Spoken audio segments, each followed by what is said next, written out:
মন্দিরের চূড়া এই স্মকনন্দন রকুমবীর মন যদিও পিতা ভীষ্ম কুন্দিলের এক সত্যি রজা তথাপি তো মরেই নিতে হতে কুন্দিলের সকল কার্য হয় সম্পাদক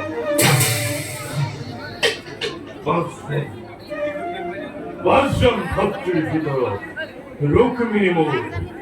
একমাত্র ভক্ত অবিনয় অন্তর করিয়ার সেদিন আজ ভিক্ষু বালক কন্যা হন্তদান্ময় করিম নিজেই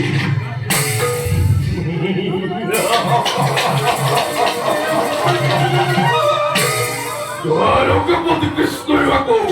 বাঞ্ছা করে ভগ্নিপতি হবরে মোর আমি যদি কৃষ্ণ দ্বারকায় কন্যার হাতে